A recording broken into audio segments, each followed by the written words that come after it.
Perubahan formasi Man United yang berbuah hasil manis. Ruben Amorim akhirnya mengubah formasi Manchester United menjadi back four saat menghadapi Newcastle United di Old Trafford, Sabtu 27 Desember 2025 dini hari WIB. Keputusan ini berbuah manis karena Setan Merah berhasil meraih kemenangan 1-0 pada laga Boxing Day. Biasanya menggunakan formasi 3-4-3, Amorim memilih 4-2-3-1 untuk menekan Newcastle lebih efektif. Langkah ini terbukti berhasil, meski MU hanya menguasai bola 33% selama pertandingan. Gol kemenangan dicetak Patrick Dorgu lewat sepakan voli kaki kiri yang indah di babak pertama. Perubahan formasi juga membuat para pemain lebih nyaman dan mampu menciptakan peluang lebih banyak. Posisi pemain diubah, termasuk penempatan Manuel Ugarte sebagai winger kanan. Amorim menilai adaptasi ini penting agar tim bisa tampil lebih agresif dan terorganisir.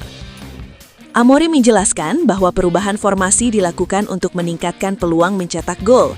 Skema 4 back dianggap lebih efektif untuk menempatkan banyak pemain di posisi menyerang. Selain itu, formasi baru memungkinkan MU menguasai bola dengan lebih baik meski Newcastle tampil agresif. Amorim ingin para pemain merasa nyaman dan memahami peran mereka di lapangan. Di babak pertama, saya merasa itu satu-satunya cara untuk menciptakan lebih banyak bahaya, memiliki lebih banyak peluang dengan 4 back yang menempatkan banyak pemain di dalam, ucap Amorim kepada Sky Sports. Bahkan untuk mempertahankan bola, karena saya ingat musim lalu kami kalah 1-1 di luar. Kami hanya mencoba membayangkan permainan dan membantu pemain merasa nyaman, tambahnya. Perubahan formasi juga berdampak pada pertahanan MU. Dengan memainkan 4 back, tim berhasil menjaga gawang tetap bersih sepanjang pertandingan. Amorim menekankan bahwa clean sheet adalah hasil dari strategi yang tepat dan pengaturan posisi pemain. Pemain yang cedera seperti Kobbie Mainoo tidak mengurangi efektivitas lini pertahanan. Clean sheet, 4 back, jadi saya rasa saya tidak perlu konferensi pers.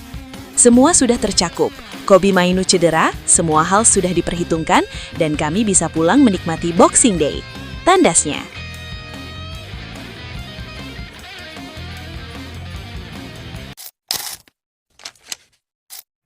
Ruben Amorim jelaskan keputusan mengganti Casemiro. Manchester United meraih kemenangan tipis 1-0 atas Newcastle United pada Boxing Day, Sabtu 27 Desember 2025. Gol tunggal dicetak Patrick Dorgu melalui tendangan voli memukau di menit ke-24. Absennya Bruno Fernandes membuat Casemiro dan Manuel Ugarte menjadi pasangan gelandang utama MU. Namun, Amorim mengganti Casemiro dengan Leny Yoro pada menit ke-61 karena menilai gelandang Brasil itu akan kesulitan menghadapi intensitas babak kedua. Pergantian tersebut sempat membuat Casemiro tampak kurang senang saat melihat nomor penggantiannya. Reaksi ini memunculkan pertanyaan mengenai strategi Amorim di pertandingan penting tersebut. Keputusan ini berperan dalam menjaga keseimbangan tim menghadapi tekanan Newcastle. Pertahanan MU tampil solid dengan performa apik dari kiper Senne Lammens, sehingga kemenangan dapat dipertahankan hingga akhir laga. Amorim menjelaskan bahwa pergantian Casemiro bukan tanpa alasan. Ia memilih menempatkan pemain lain di posisi yang memungkinkan tim bernafas lebih lega dan tetap mengontrol permainan. Dalam konteks permainan, Jack Fletcher dianggap lebih segar daripada Casemiro. Sementara Manuel Ugarte tetap menjadi pilihan utama untuk menjaga keseimbangan lini tengah MU. Dalam momen itu, saya tidak ingin mengambil Kunyah, karena dia satu-satunya yang bisa memberi kami ruang bernafas. Jadi saya menempatkannya di posisi nomor 10, ungkap Ruben Amorim. Jack lebih segar untuk melanjutkan, Manuel lebih segar daripada Casemiro. Kami mengambil resiko karena mereka melakukan banyak serangan dari sudut, dan saya merasa dia akan kesulitan di saat itu, tambahnya.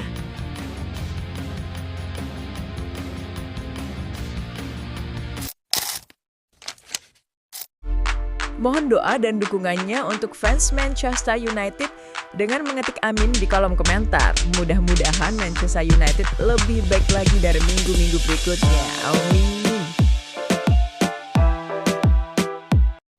Manchester United dikabarkan sedang menargetkan satu di antara gelandang paling menonjol di Serie A, yang disebut-sebut sangat antusias untuk bergabung ke Old Trafford. Namun, sejauh mana peluang kesepakatan ini bisa terwujud masih perlu dianalisis. Memasuki 2026, fokus utama MU adalah memperkuat lini tengah. Setan Merah disebut ingin mendatangkan tidak hanya satu, tetapi 2 pemain baru untuk posisi ini. Idealnya, pemain pertama akan direkrut pada Januari 2026 agar bisa segera beradaptasi. Sementara tambahan lain baru diproyeksikan hadir pada bursa transfer musim panas 2026. Pemain pertama diharapkan mampu memberi dampak instan di Premier League. Kemungkinan besar, seorang yang sudah bermain di kompetisi kasta tertinggi Inggris tersebut. Akan tetapi, harga tinggi dan tantangan transfer di tengah musim membuat langkah ini tidak mudah. Jika rencana ini berhasil, MU kemudian bisa mengincar pemain dengan profil internasional pada musim panas. Disinilah rumor terbaru muncul, mengaitkan gelandang Roma, Manu Kone, dengan potensi kepindahan ke MU. Francesca Theodori menyampaikan melalui kanal Twitch AS Roma Live, "Ini bukan kabar baru, tetapi cukup kredibel. Dari beberapa sumber, saya mendengar Kone akan meninggalkan Roma pada Juni dan bergabung dengan Manchester United. Saya tidak tahu apakah ini terkait dengan kesepakatan Zirkzee. Mungkin ia dimasukkan sebagai semacam pertukaran. Yang jelas, Kone sangat tertarik ke tujuan ini, dan kemungkinan besar bisa bergabung dengan United pada Juni," ungkap Theodori. Seperti yang disebut Theodori, MU dan Roma memang sedang dalam negosiasi terkait potensi kepindahan Joshua Zirkzee pada Januari 2026 untuk kembali ke Serie A. Lalu, apakah Kone benar-benar bisa bergerak ke arah sebaliknya pada jendela transfer musim panas? Jika MU serius, mereka harus melihat kembali upaya Inter Milan yang gagal memboyong Kone musim lalu. Inter disebutkan sempat mengajukan tawaran lebih dari 40 juta euro, tetapi Roma menegaskan gelandang berusia 24 tahun itu tidak untuk dijual. Penjualan Kone ke klub pesaing Serie A hanya kurang dari setahun setelah Roma membelinya dari Borussia Mönchengladbach, tentu akan menimbulkan kegaduhan di ibu kota Italia. Kone masih terikat kontrak dengan Roma hingga 2029, tetapi minat dari klub lain kemungkinan akan muncul sebelum itu. Kendati performanya belum setara musim lalu, Kone tetap menonjol berkat kemampuan membawa bola dan kekuatannya di lini tengah. Roma biasanya bermain dengan formasi 3-4-2-1.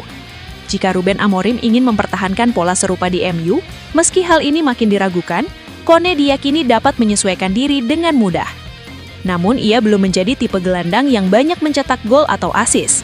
Gaya permainannya lebih cocok untuk peran box-to-box, meski minim kontribusi gol membuat beberapa pihak meragukan nilai transfernya, terutama jika Roma berkeras pada harga yang diminta. Menariknya, menjual Kone ke klub non-Italia seperti MU bisa lebih mudah diterima Roma dibanding ke tim rival Serie A, karena mereka tidak perlu khawatir memperkuat pesaing domestik secara langsung.